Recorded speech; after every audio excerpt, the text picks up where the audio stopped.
When you're getting ready to go to a wedding or some kind of real fancy banquet, what's the first thing you put on?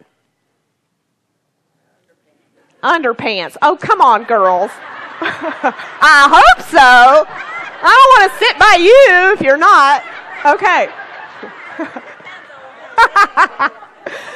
What's the first thing you put on? Now, really, I want to look real nice, so what do I put on? A push-up bra. Girls!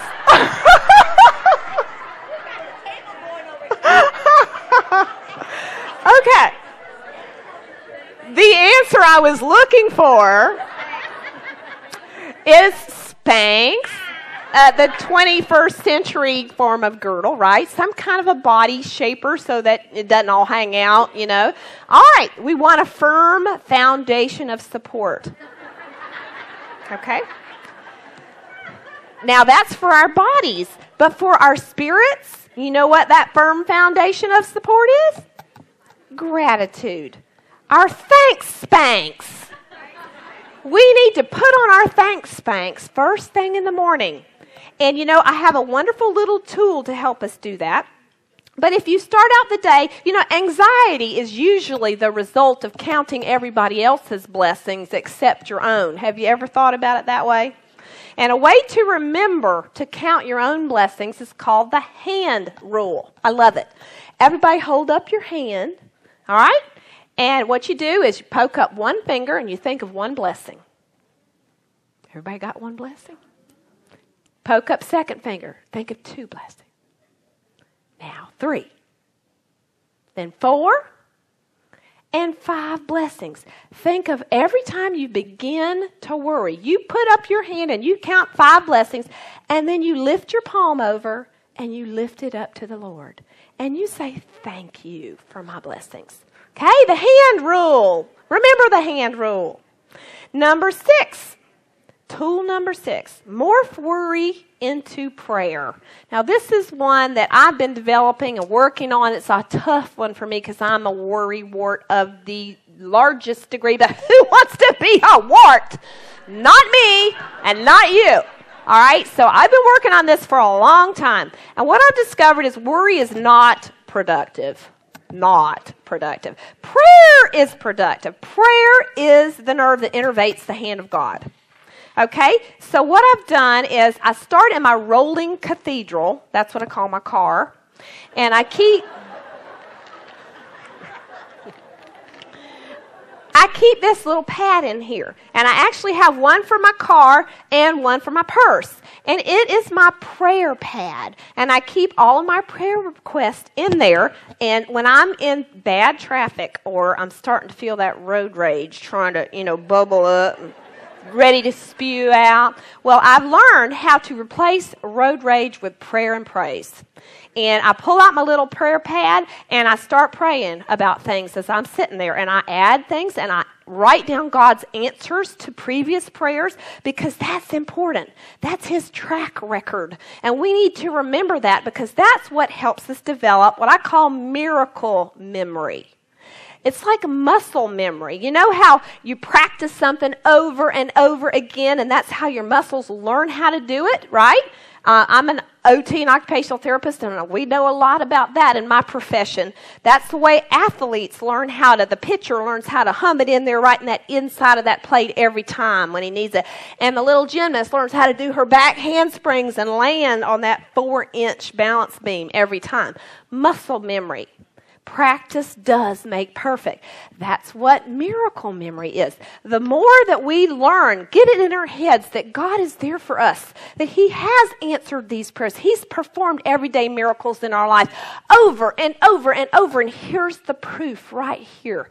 Then we're going to develop miracle memory so that when we're in a situation where we're afraid or something new happens that scares the bejeebies out of us, we automatically default to faith rather than defaulting to fear. Okay? Get you a little pad. They don't cost much, and they're just going to help you so much I can't even tell you. Worrying is our effort to maintain control over our lives, and that's the bottom line of fear. The threat that we might lose control.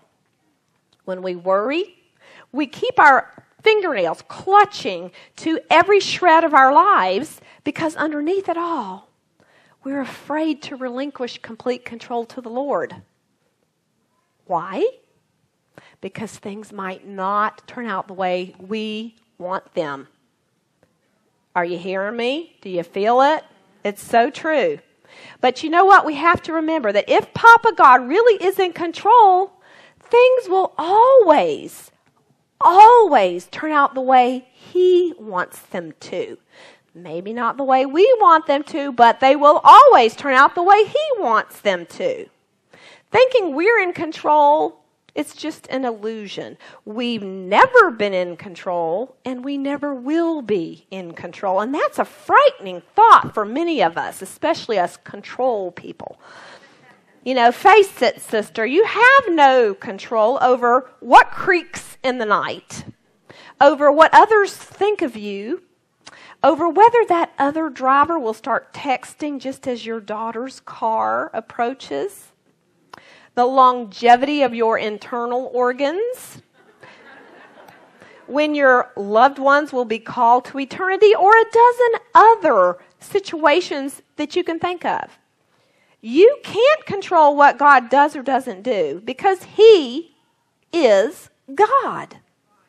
He's the one in control. He always has been, and He always will be. And girlfriend, our best fear factor is to trust Him. Are you ready to trust Him? I decided to give my trust to Papa God through faith in Jesus Christ when I was 8 years old. And He has walked right beside me ever since then. Now, that's not entirely true. It's like that, if you remember that poem about footprints on the sand, right? If I look back on the footprints of the beach of my life, I see both sets of footprints where He was walking beside me a lot of the time. And other times there's one set where He was carrying me. But on my beach, there's this big trench every now and then. And that's where He was pulling me by my feet.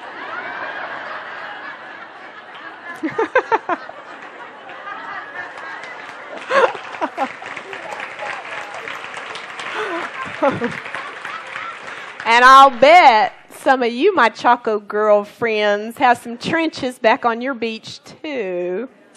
But you know, I have to say He has always been faithful and delivered me from my fears and walked with me through bitter disappointments, jubilant successes, times of financial stress when I literally hid from bill collectors, nearly 3 long desert years of depression, and recently the incredible journey of writing that I didn't expect that started when I was 45 years old, when I heard Papa God whisper to me in a dentist office that it's time to follow your childhood dream of writing.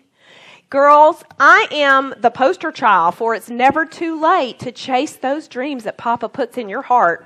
It is never too late. I never saw this coming, but oh my goodness, it's been a wonderful thing. You never know what twist in your road is right around the corner. You never know.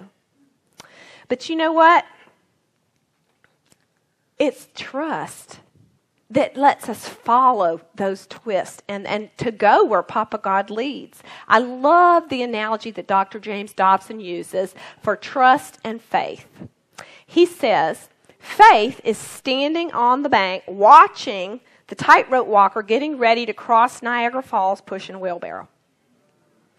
Trust is getting in the wheelbarrow. And it's the step beyond faith. Have you thought about that lately? Are you ready to take that step beyond faith to trust?